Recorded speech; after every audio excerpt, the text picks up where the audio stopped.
I am still on their team. So, on behalf of my sisters, I'm Susan Kessler. I'm Elena's third daughter. I brought Mom to Nashville in March to be closer to her grandchildren while she was still young and healthy enough to enjoy them. My heart feels heavy today. As Queen Elizabeth said, grief is the price we pay for love. While we feel sad today, I also feel happy that I was lucky enough to have a mother who's worth missing. As the middle child starved for attention, I play the role of court jester. As such, some of my comments are humorous, and it's okay to laugh. My mom loved family, going out to eat, and movies about racehorses. Cigarette smoking was her vice, and she had little patience for politicians. She loved music from the 1950s, and the song Rock Around the Clock immediately has made me think of my mom my entire life. My mom touched so many different areas of my life, and she took much pride in the success her children enjoyed. As a child, she was the oldest for 10 years before her siblings Vicky, then Pat, and then John came along. She had a large extended family and always shared fond memories of family get-togethers with many cousins and aunts and uncles. While Memorial Day and Labor Day have little emotional significance to most, to my mom, these were days for family.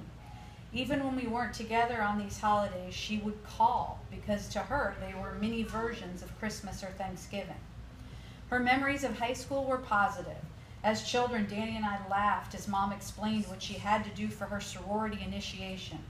Picturing Mom standing in the center of town, handing strangers squares of toilet paper and saying, "This is your ticket to the bowl," seemed so silly for the mom I only knew as a grown-up. When she talked about her courtship and marriage to Tom Shea, she talked about the fact that he was a few years older and she adored him when he didn't know she was alive. Until he went away for several months, but when he returned, they began dating.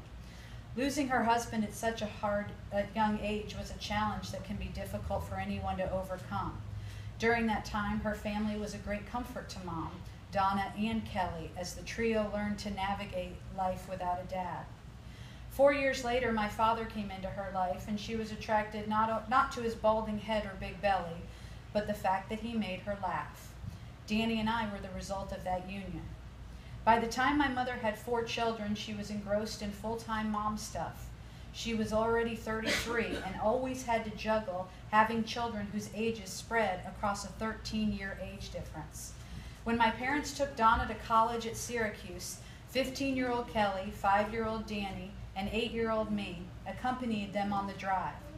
I remember getting to sleep in Donna's dorm room on one visit, a big deal for a little girl, when Donna showed me what my mom called a care package filled with tasty treats. I remember eating mini Reese's peanut butter cups, which have always been a favorite of Donna's. That was a way my mom showed love. She paid attention to little details like that. When my Bradley went to college in 2012, I found myself sending him and Amanda candy. Yet I didn't realize what motivated me to do that until I wrote this eulogy and connected the dots. Kelly has been with Mom the most over the past couple of decades, since Kelly's home base was in St. Louis when she wasn't traveling for work. Mom would tell me she was meeting Kelly for lunch, and sometimes Aunt Vicky or cousins Nicole and Jessica would come along. Kelly has always made it a priority to be there. Her first words whenever there's a crisis is, "Should I come now?" Mom knew that.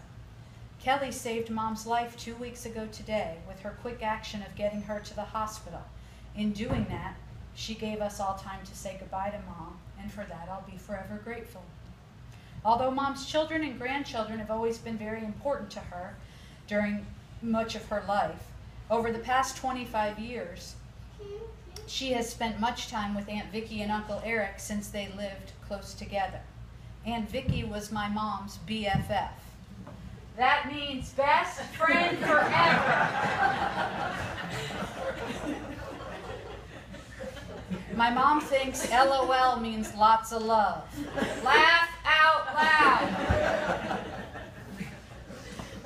When Mom and I would talk on the phone, she would update me about things in the Hanson household, new stuff with Nicole and Jessica's daily doings.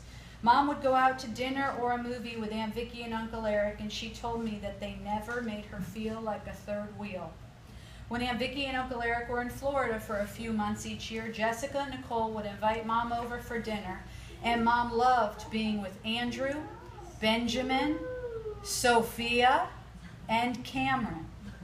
When things looked bleak last week, Nicole and Jessica jumped in a car for a 6-hour ride to see my mom. She was lucky to have their love. Finally, Danny was never able to shake her last place birth order spot. Mom would introduce Danny as my baby to nurses when Danny walked into a room. Danny hated being called the baby from the beginning of her life, but in the last few weeks, when Mom said it, Danny saw that title as far more prestigious and would smile and kiss Mom hello. My mom knew a lot of facts. Graduating from Dumont High School in 1959 provided a much broader education than I received.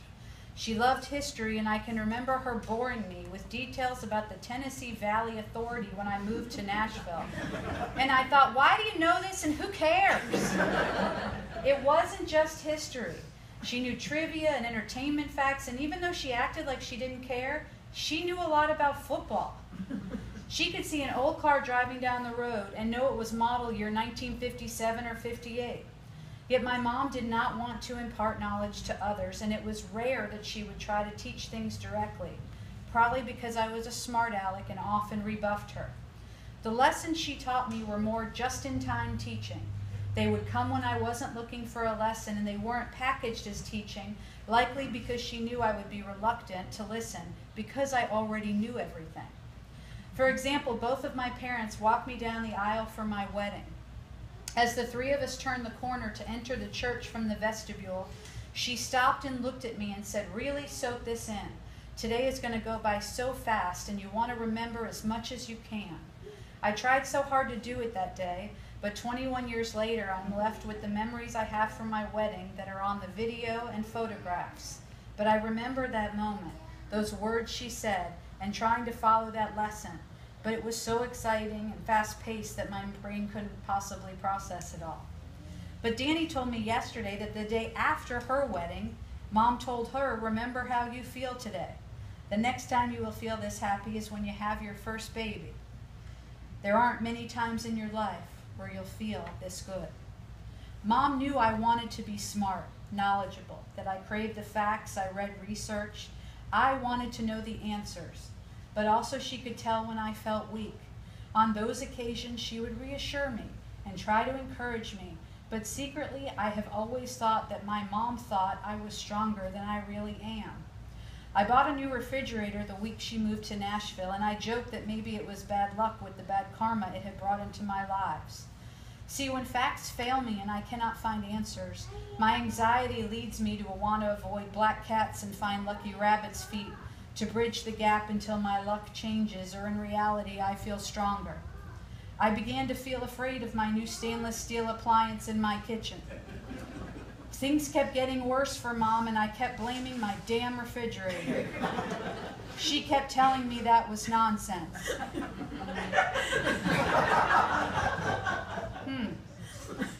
The first time I fell in love in high school, I remember trying to explain it to Mom as if she didn't know, and she said, "It's nice when you like someone more than yourself."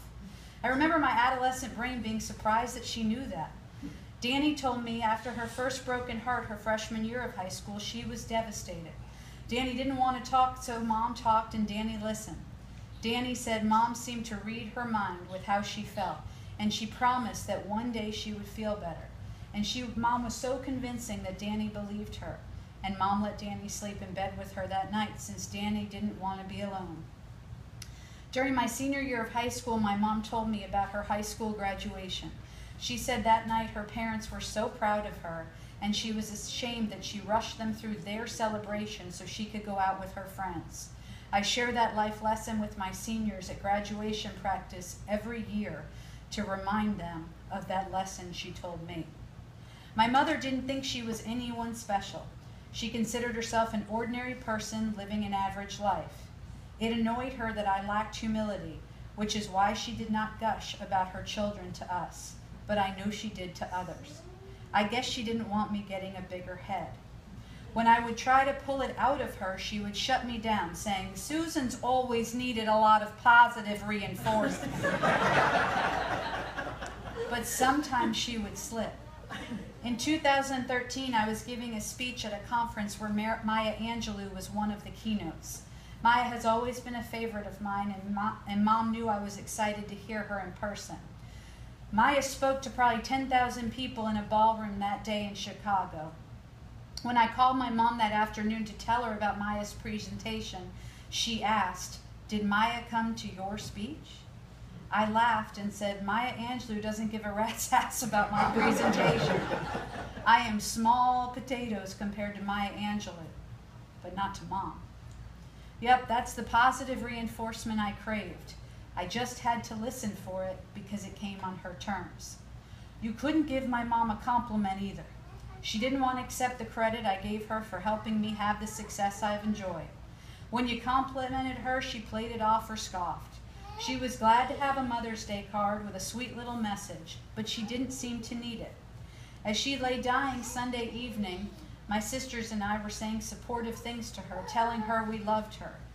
Donna told Mom how proud she was of her for enduring all this pain, and her response to Donna's "I'm proud of you" was, "Good for you."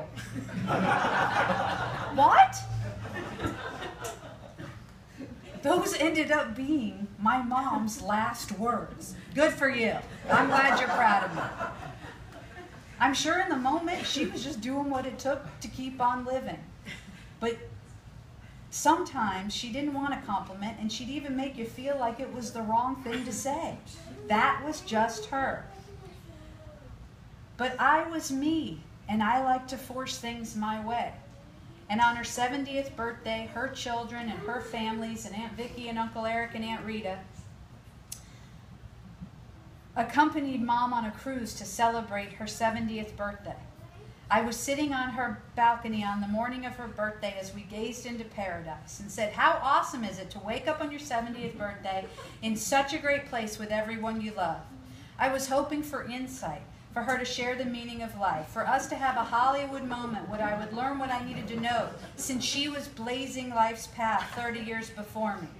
She stood with her elbow resting on the balcony, cigarette in hand, and her response to my query asking, "How awesome is it to wake up in your 70th birthday in paradise?" was a decisive, clear, "Well, it beats a sharp stick in your eye."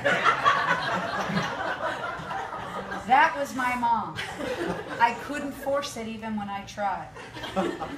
Last week I was helping her eat Rice Krispies and I began to cry. She tried to comfort me. When I asked her if there was anything she wanted to see or do in life, she said, "You know me, I'm pretty simple." Sitting in ICU hooked to 7 different medications to keep her alive, I'm not sure what I would have done if she had said, "I've always wanted to throw out a pitch at a Major League Baseball game."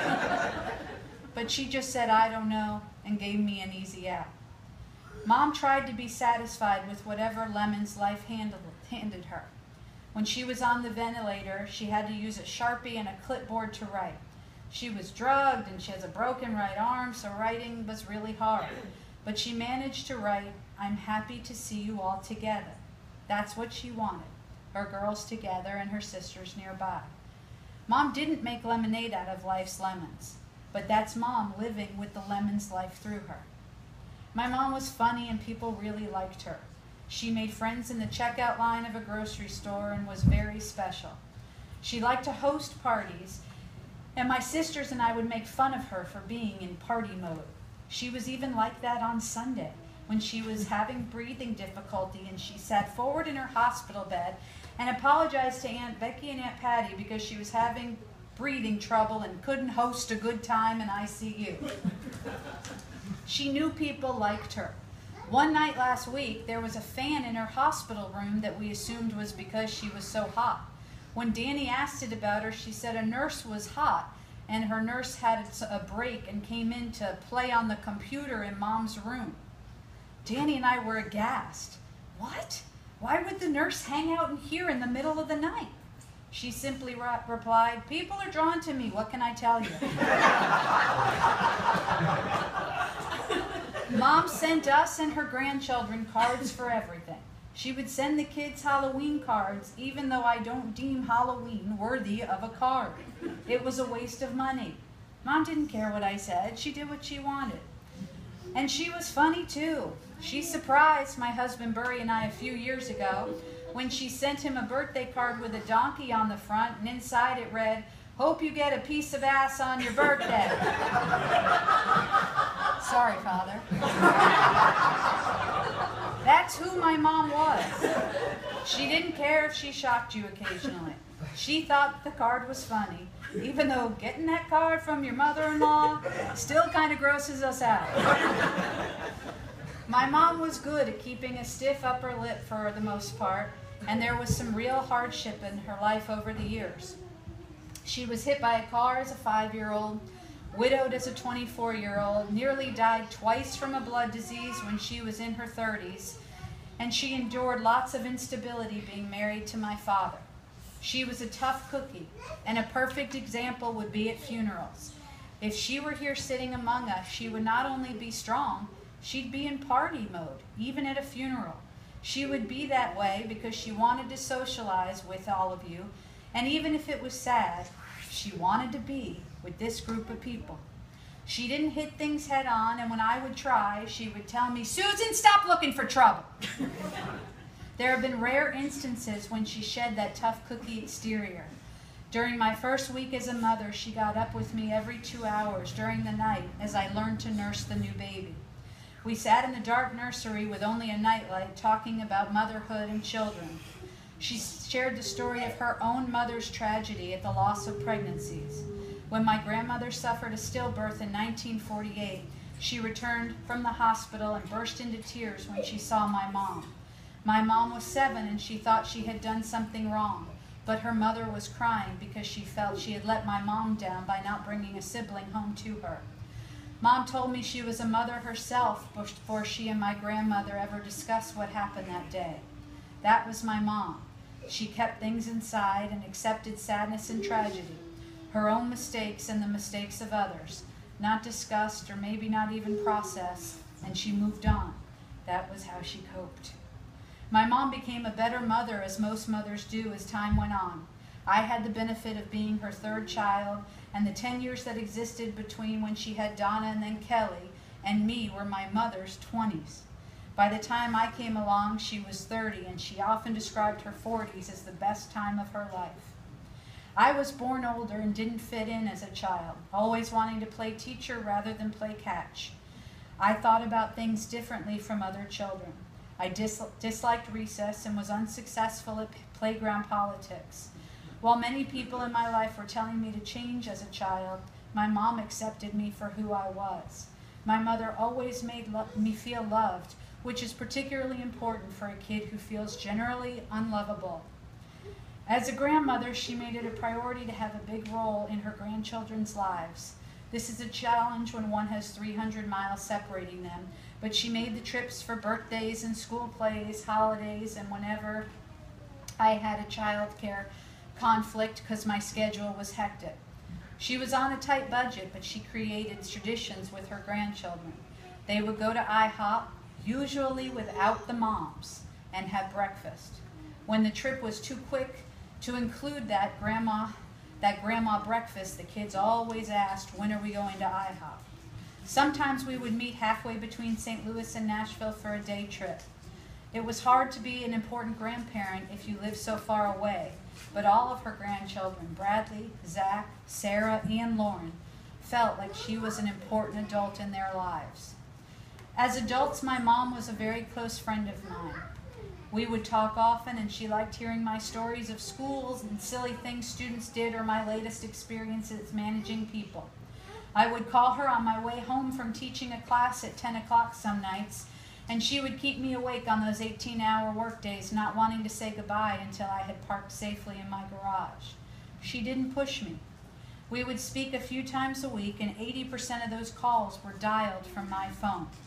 We would laugh about the latest antics of my own children, and she would defend them, always because she thought that was one of her roles as a grandma. When Bradley was 16 and spent the night in the trauma unit of the Vanderbilt Hospital, she stayed up with me that night via telephone. We must have talked 10 times before the sun rose. Mom made time for me anytime I needed it. Mom's final days had some really great moments. On Friday, she was on a ventilator and watching the clock until 8 a.m. when she knew Kelly's plane would arrive. She greeted Kelly and then went to sleep. She slept soundly as the four of us sat quietly watching her die.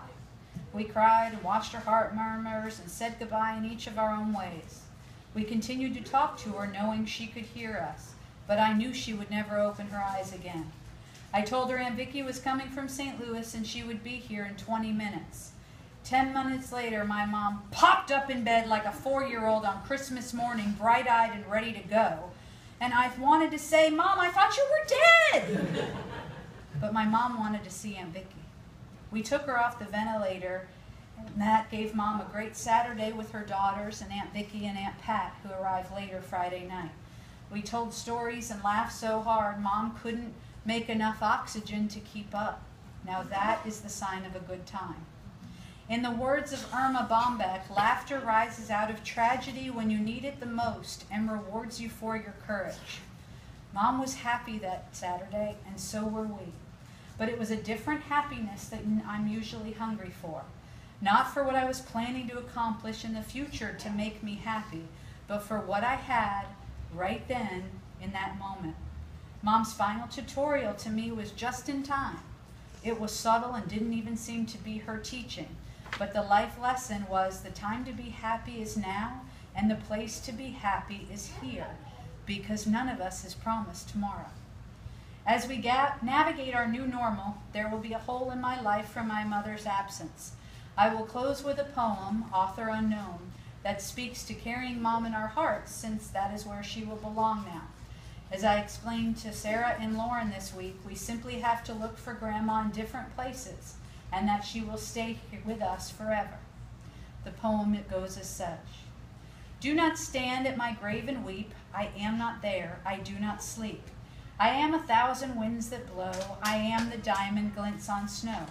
I am the sunlight on ripened grain, and I am the gentle autumn rain. When you awake in the morning's hush, I am the soft, uplifting rush of quiet birds circling in flight. I am the soft star that shines at night. Do not stand at my grave and cry. I am not there. I did not die. We all miss you, Mom. You made a difference. Thank you.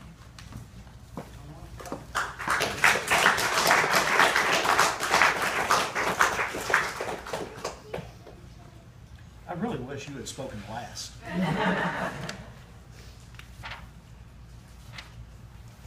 And listen.